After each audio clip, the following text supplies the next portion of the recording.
السلام علیکم ورحمۃ اللہ وبرکاتہ۔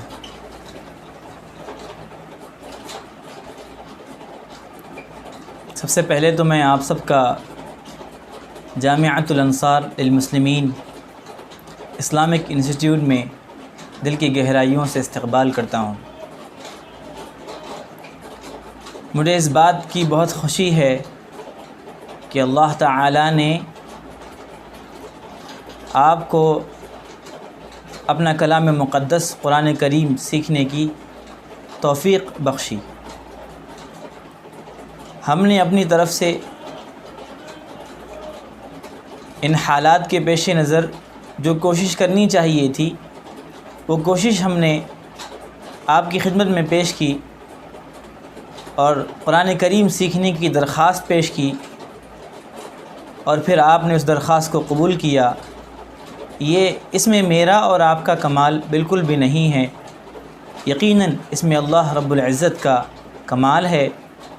یہ ان کی منشا اور ان کی مرضی ہے کہ وہ اپنے بندوں میں سے جس کو چاہے عطا کرتے ہیں۔ پیارے نبی محمد عربی صلی اللہ علیہ وسلم نے فرمایا، خیرکم من تعلم القرآن وعلمہ، تم میں سب سے بہترین شخص وہ ہے جو قرآن کو سیکھے اور سکھائے۔ پیارے نبی محمد عربی صلی اللہ علیہ وسلم نے یہ نہیں فرمایا کہ تم میں سب سے بہترین شخص وہ ہے جو مال والا ہو، جو مرتبے والا ہو، جو عہدے والا ہو، جو پراپرٹی اور جائیداد والا ہو۔ پیارے نبی نے یہ فرمایا کہ تم میں سب سے بہترین شخص وہ ہے جو قرآن کو سیکھے اور سکھائے۔ اس حدیث سے یہ بات سمجھ میں آتی ہے کہ قرآن کو سیکھنے والے اور سکھانے والے کا مقام جناب محمد رسول اللہ صلی اللہ علیہ وسلم کے نزدیک بہت اونچا ہے۔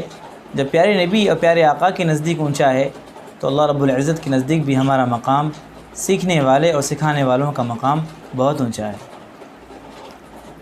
اس لیے میرے عزیزو، سب سے پہلے تو میں آپ کو مبارکباد دوں گا کہ آپ نے اس عظیم کام کے لیے، اس عظیم محنت اور فکر سے جڑنے کے لیے اپنے آپ کو پیش کیا۔ چند باتوں کا خیال رکھیں۔ سب سے پہلی بات تو یہ ہے کہ علم دین کے معاملے میں خاص طور پر اپنی نیت کو درست رکھیں۔ ہماری انٹینشن اچھی ہو، ہماری انٹینشن، ہمارا ارادہ، ہمارا جذبہ نیک ہو۔ چاہے دین کا کام ہو یا دنیا کا کام ہو، مسلمان اور مومن کو چاہیے کہ وہ اپنے ہر کام کو اللہ کی رضا کے لیے، اللہ کی خوشنودی کو پانے کے لیے، اللہ کی محبت کو پانے کے لیے کرے۔ اس کے علاوہ اس کا کوئی اور مقصد نہ ہو، بس یہی مقصد ہو کہ میرا محبوب، میرا رب مجھ سے راضی ہو جائے۔ تو ہمارے قرآن سیکھنے اور سکھانے کے پیچھے یہی مقصد ہو، یہی ارادہ ہو۔ سکھانے والے کے اوپر بھی لازم ہے، اس کے لیے بھی ضروری ہے کہ وہ سکھائے اس جذبے کے ساتھ کہ میرا رب مجھ سے، میرے اس عمل سے راضی ہو جائے، اور سیکھنے والوں کو بھی چاہیے کہ وہ اس جذبے سے سیکھیں کہ میرے اس سیکھنے سے، میرے اس عمل سے، میرے اس نیک عمل سے میرا رب مجھ سے خوش ہو جائے۔ تو ہمارے درمیان ایک کامن پوائنٹ ہے، وہ یہ ہے کہ ہم دونوں کا جذبہ خالص ہو، ہمارا ارادہ نیک ہو، اور اللہ کو خوش کرنے، اس کو راضی کرنے کا ارادہ ہو۔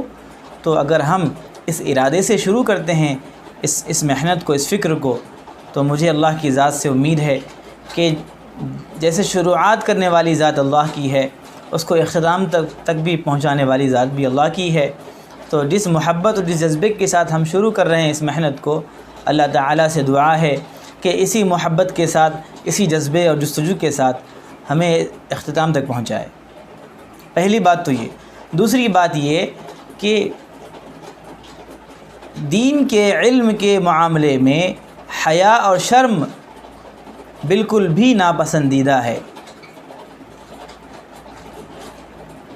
حیا اور شرم ایک اچھی چیز ہے، لیکن دوسرے معاملات میں، دوسری جگہوں پر، لیکن علم دین کے معاملے میں علم اور حیا یہ رکاوٹ شرم و حیا یہ رکاوٹ ہے۔ اگر آپ شرم و حیا سے کام لیں گے تو بعض دفعہ ایسا ہوگا کہ کوئی سوال آپ کو کرنا ہے لیکن آپ پوچھنے سے جھجک رہے ہیں، یعنی اگر کوئی غلطی محسوس ہو رہی ہے آپ کو اور آپ پوچھنے سے جھجک محسوس کر رہے ہیں تو ایسی صورت میں آپ کا نقصان ہوگا۔ تو حیا اور شرم یہ علم کے حاصل کرنے میں رکاوٹ بنی نہیں بنی؟ تو میرے کہنے کا مقصد یہی ہے میرے عزیزو کہ علم دین کے حاصل کرنے کے معاملے میں شرم و حیا سب سے بڑی رکاوٹ ہے، اسی لیے ناپسندیدہ ہے۔ تو میری آپ سب سے درخواست ہے کہ بنداس ہو کر پڑھیں، بے تکلف ہو کر پڑھیں، بے جھجک ہو کر پڑھیں۔ اگر کوئی بات سمجھ میں نہ آئے، اگر کوئی پوائنٹ سمجھ میں نہ آئے تو آپ ضرور پوچھیں، میسج کے ذریعے سے پوچھیں، آڈیو میسج کریں یا ریٹن میں لکھ کے بھیجیں، انشاءاللہ اس کا ضرور جواب دیا جائے گا۔ ہم آپ کی خدمت میں حاضر ہیں، آج حاضر ہیں، ہمیشہ حاضر رہیں گے انشاءاللہ۔ اللہ سے دعا ہے کہ اللہ ہم سب کی ان محنتوں کو قبول فرمائے اور ان محنتوں کو اللہ اب زندگی کی آخری سانس تک جاری و ساری رکھے۔ اللہ آپ کے نیک جذبے اور خواہشات کو قبول فرمائے، اللہ ہماری بھی اس محنت کو قبول فرمائے۔ بس میں انہی چند باتوں اور انہی ہدایات کے ساتھ رخصت ہوتا ہوں۔ السلام علیکم ورحمۃ اللہ وبرکاتہ۔